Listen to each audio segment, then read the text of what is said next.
name's Heather Kelly, and today I'm going to talk to you guys about BSLs. So imagine yourself the owner of a friendly, trained Rottweiler, German Shepherd, or even a Pit Bull. You've fallen on hard times, and it's forcing you to relocate to another area for work. However, that area enforces a BSL, making you choose between your livelihood and your furry friend.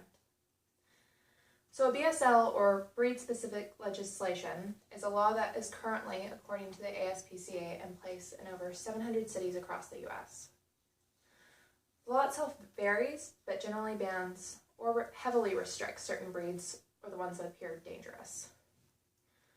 So breed-specific laws are big issues surrounding the unfair treatment of many breeds of dogs. These restrictions affect everyone: dog owner, dog, and tax-paying citizens alike. So how can you or your dog be affected? Well, BSLs are costly, be it monetarily or otherwise.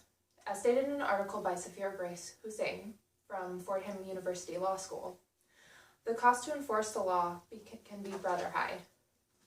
So these costs include kennel, veterinarian fees, payment to animal control officers, and legal expenses if the owner decides to fight in court.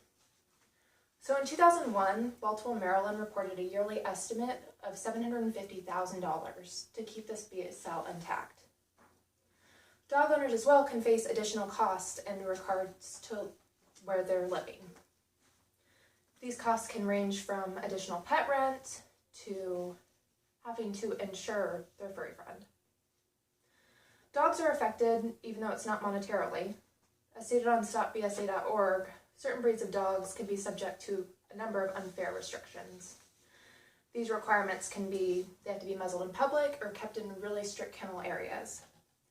Of course, the most costly factor for them is obviously to be seized and ultimately euthanized. So with all these costly factors surrounding BSLs, surely there's something useful from them, right? Well, BSLs have no statistics that support their usefulness. A study done by Jared Jacane-Mahir in 2009 compiled evidence from Colorado cities and found some really interesting results. So in comparison to overall dog bites in several areas, between 2003 and 2008, pit bull bites and other dangerous breeds made up only a small percentage. As you can see in graph 2, that data is reflected.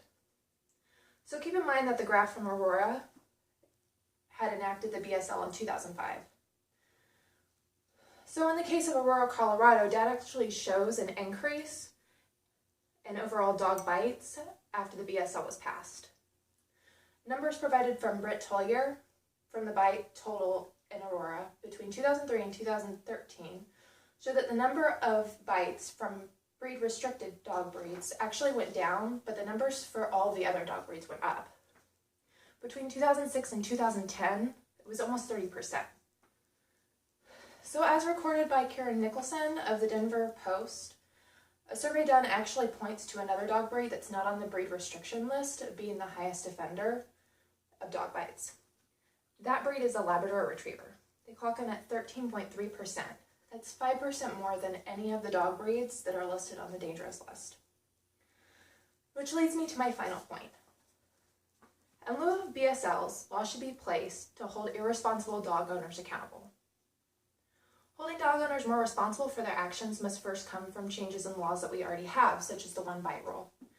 As you can see in the fourth image, there are 18 states that currently have this law in place.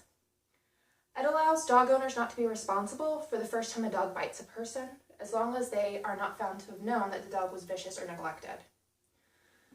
While accidents do happen, it is important that the owner takes responsibility. Otherwise, it continues to promote negative images, considering these dogs dangerous in these situations. So research found by Gary J. Pachinek, VMD and Associates, on dog bite-related injuries relating to 256 cases between 2000 and 2009 suggested that many incidences were heavily because of the owner's irresponsibility. In the study, 76.2% of dogs had little or no human interaction, and 21.1% were reported to be neglected or abused at some point. So while there are many factors involved, this study shows the majority of bites may not be because of the dog, but because of the owner being incapable or unwilling to take care of them. So as you can see, BSLs affect everyone. These laws are unproven to work, they cost hundreds and thousands of dollars that could be going to other places, and it propagates a negative breed image.